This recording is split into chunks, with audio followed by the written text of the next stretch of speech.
Welcome to the Woodland Corpses Horror Podcast.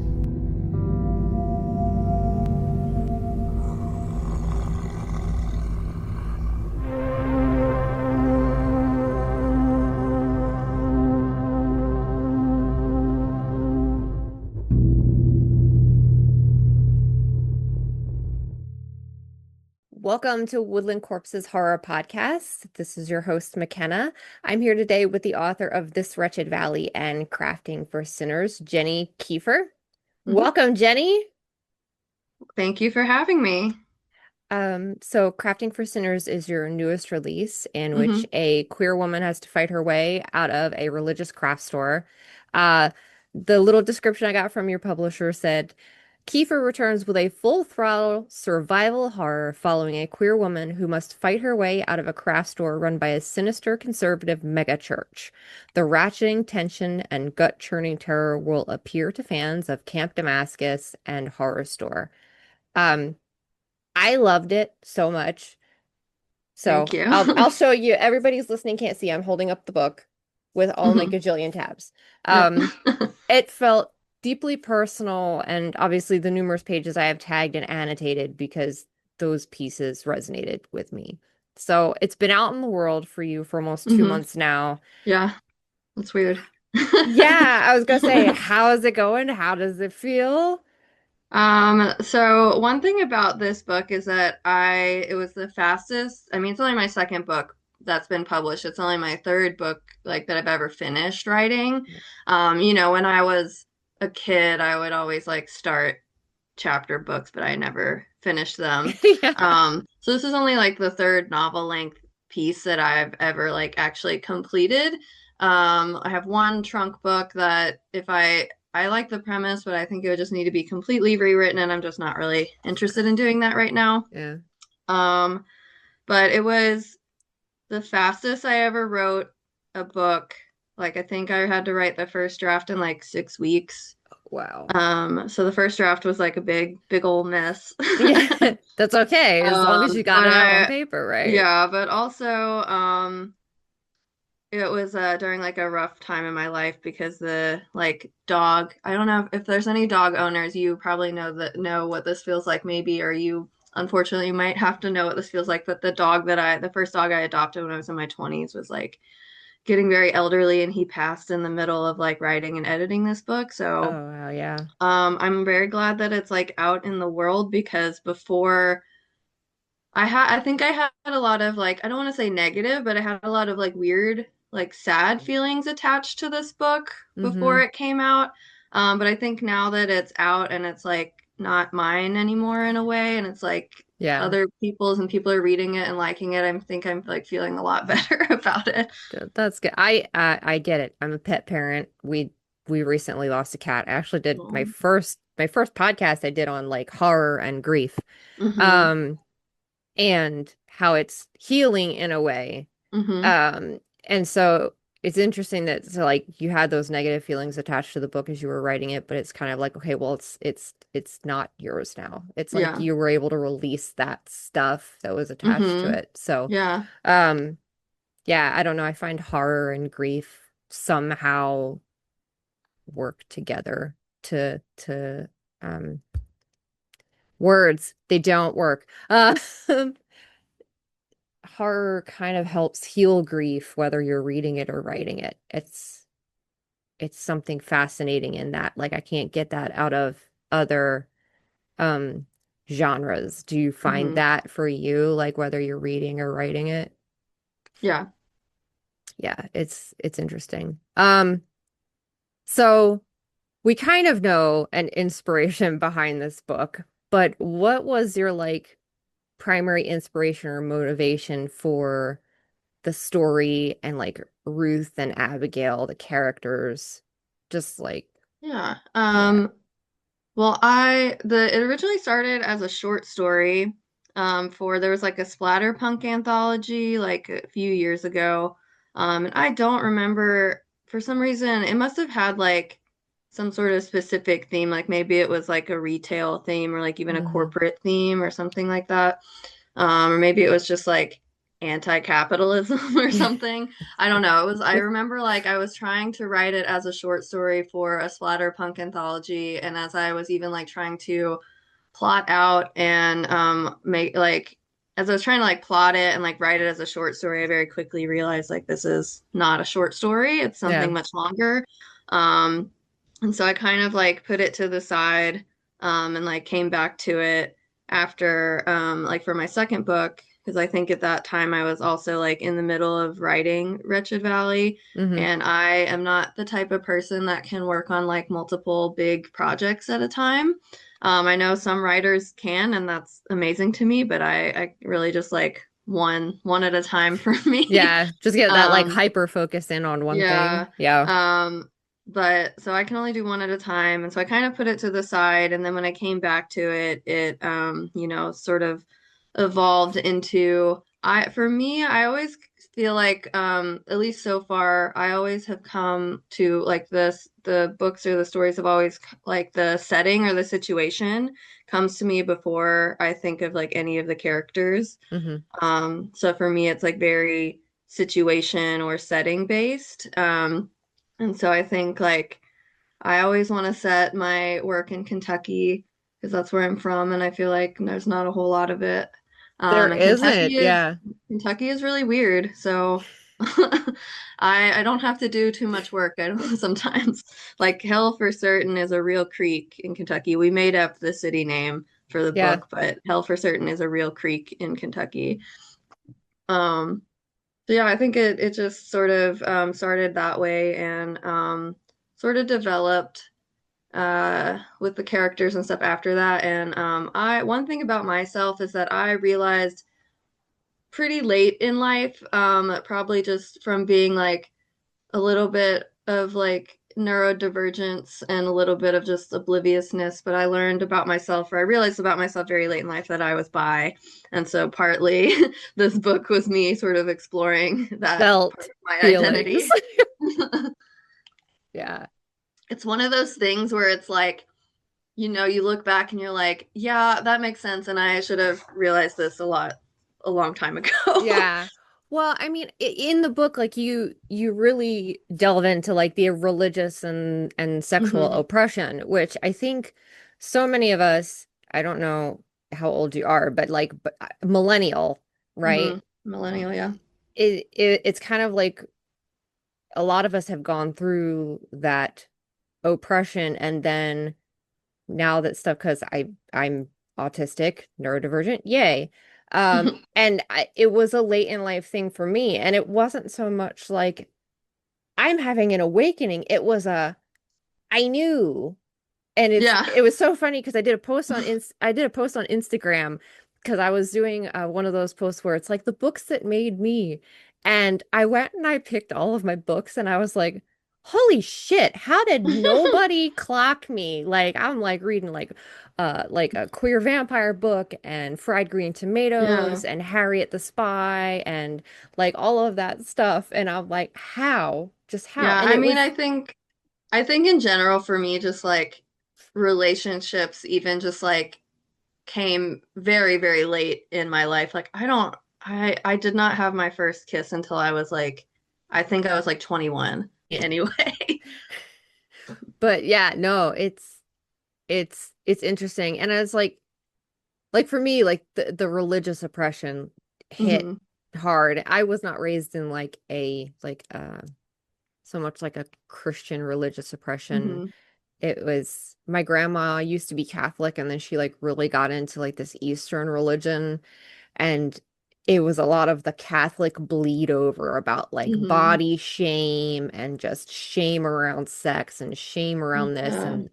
and it was interesting. It's interesting now as an adult to look back on that and then read books that I can relate to. So it's like, um, one of the things, let me read a tab. Let me read something from my tab. Is like, one of the things was like kind of like a fear of your own community. Hmm. Um, a quote, Abigail scoffed, I can't believe you can be so comfortable living here, knowing that every face you pass in the grocery store might hate you if they knew you loved another woman. Like, I got chills when I read that because I mean, we left Georgia for reasons. Hmm. Um, it's like, how do you what are your thoughts on like how literature currently is tackling the current events in our country, and relating back to this book in particular, or any book that you want to talk about, because I mean, obviously we're living in a shit show. Yeah. I mean, I definitely think one unfortunately, one reason that I think horror is kind of having a resurgence is because like I feel like politically we're regressing. And I think in times of strife and in times of uncertainty and in times of oppression, even, I do think horror is an outlet for a lot of people. Yeah. So I do think that, and I think all art is political. So I think um, the more, I guess, oppression and more politically strife and divided society is, I think the weirder and the more political the art's going to be. Unfortunately, I feel like when I started writing this, it was a little better. um, Yeah. but unfortunately, it like is more relevant now than when I feel like when I was actually writing it a little bit. Is Um, like Twilight Zone, like, oh my yeah, God. Yeah, it's right up there with Handmaid's Tale on the yeah. ding ding ding, you've hit the nail on the head. Yeah, Um so it's one of those things where it's like, I don't know if that's gonna help book sales, but I like it is very relevant, unfortunately. I mean, yeah. And it's, I don't know, like as like where I am in life, and I'm sure like where you are in life, and then to have everything happening in the world. I don't know. It's Yeah. one of those things like we're gonna have a bunch of great art, and I just hope that Mm-hmm. maybe through the art Yeah. it can open people's eyes and somehow we come out of this on the Yeah. other side. Yeah, and it's like I don't think that like I don't know, it's like I guess it's possible that like somebody like a homophobe or somebody would like read my book and then, their mind would be changed, but that's not really what I imagine happening.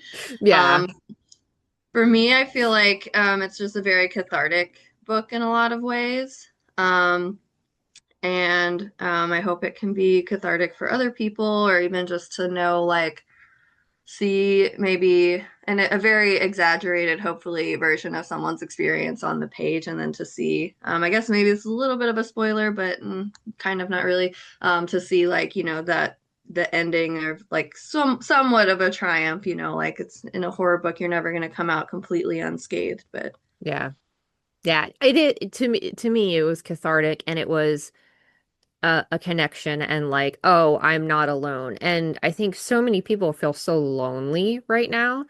And to mm-hmm, even just have a book that you connect with, to go, oh, look, somebody else is writing about my experience. mm-hmm. Even if it's exaggerated. I don't know if there's anybody out there trapped in a craft store right now fighting off people with knitting needles. We might be really in trouble. Um Yeah. SOS, send help. Um but yeah, I think just that connection, and with everything in the world, just finding that connection. I'm Mm-hmm, finding I'm relating so much to so many books that touch on things like you mm-hmm. do, and like religious oppression and Yeah. experiences like that.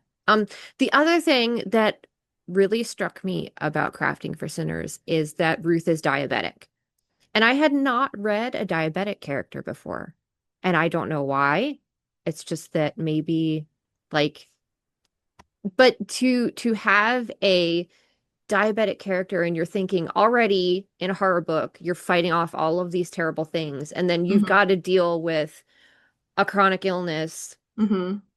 It, you know, a 100% healthy person has a hard enough time. And like, I am a Yeah. chronically ill person. I don't have diabetes, so I don't know how hard that is, but I feel like on the page, you made it so real that I'm like, holy crap. And I hope that gets through to people, that it's like, 'cause so many people will brush off chronic illness and will Mm-hmm. just brush stuff off as just, oh yeah, so Yeah. and so has diabetes or whatever. But it's really like Mm-hmm. life changing. Like Yeah. Ruth had to think about every cut, or Yeah. how much energy energy she had Mm-hmm. expended. And um it was just is refreshing because I love that that representation was there because I don't think you hear enough about one, people with chronic illness, two, Mm-hmm. people who are diabetic. Like it's it's a life altering thing.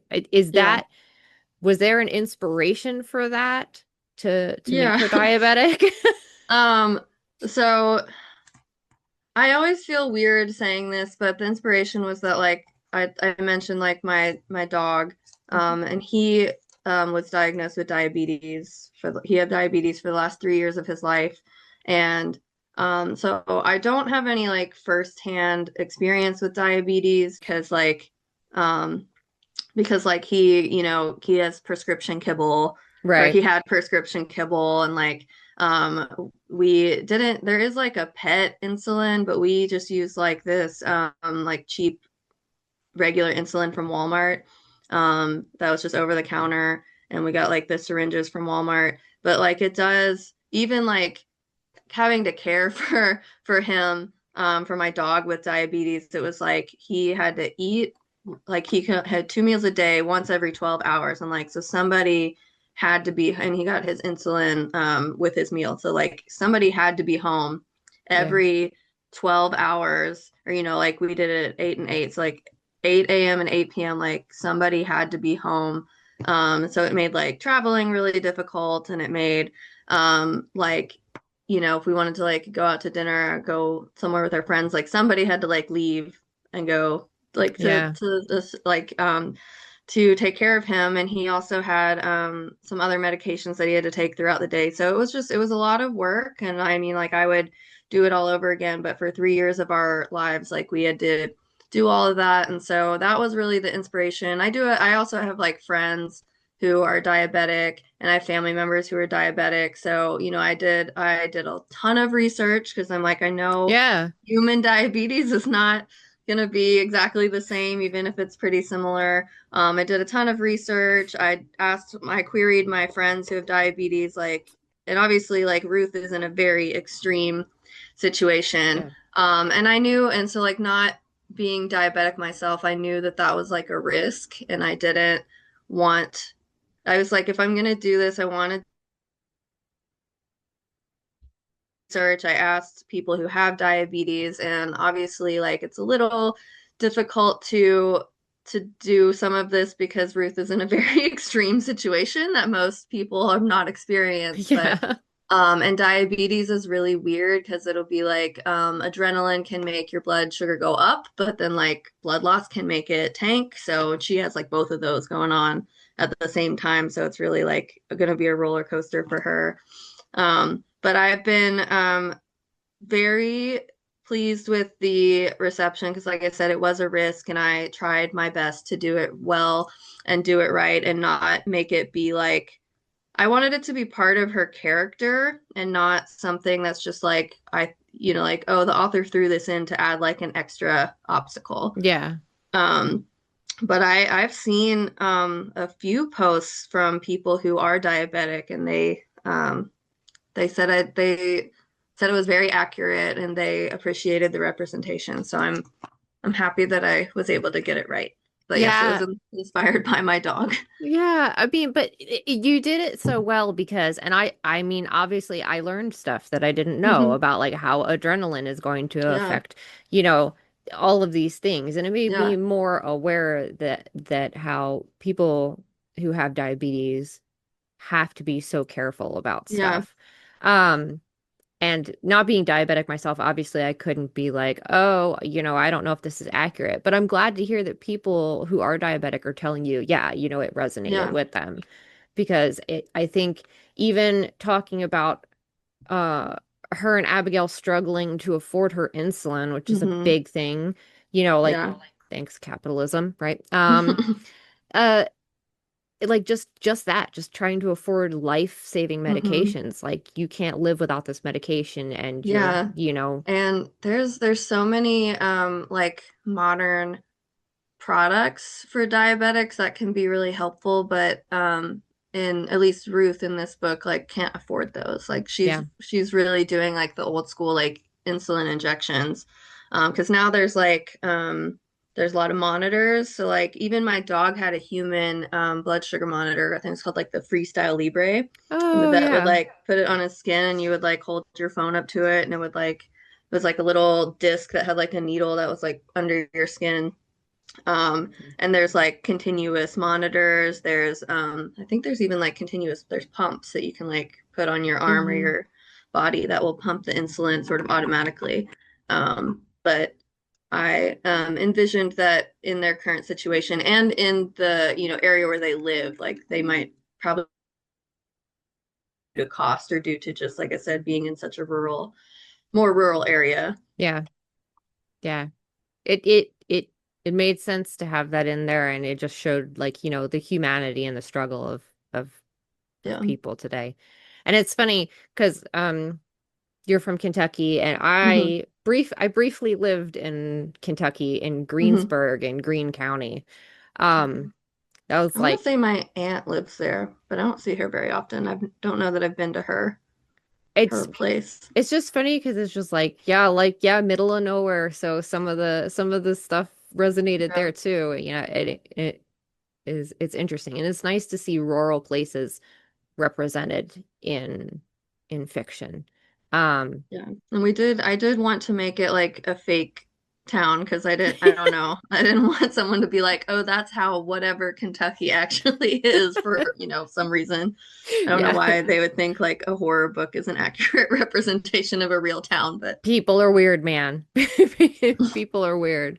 Um, so what's your favorite current book right now? Like, are you reading anything um that you're excited about? I feel like so this is really bad to say as a writer, but currently I'm in like a rut and like my brain does not want to focus on books right now. And maybe it's because I'm like trying to work on my next book, and maybe Hmm. it's just like I'm in I'm in the part where like I have an outline and I'm trying to get through what I call the zero draft, which is where I'm just like it ends up being like 20 to 30,000 words, and it's where I'm just like typing out what happens in each chapter, Hmm. and then I go back and like actually flesh it out and make it like a draft.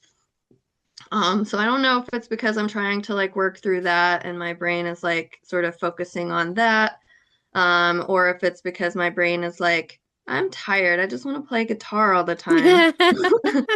Um, Wait, you play guitar?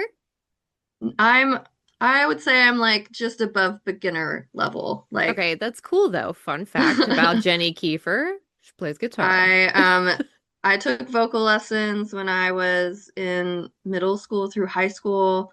And so I like in college I took some guitar lessons to like play while I sing, but now I do have stage fright, so I don't think I'll be like playing in front of anyone except my spouse. So he just gets like a personal concert every day of like the same 10 songs that I know how to play. I love it. I love it.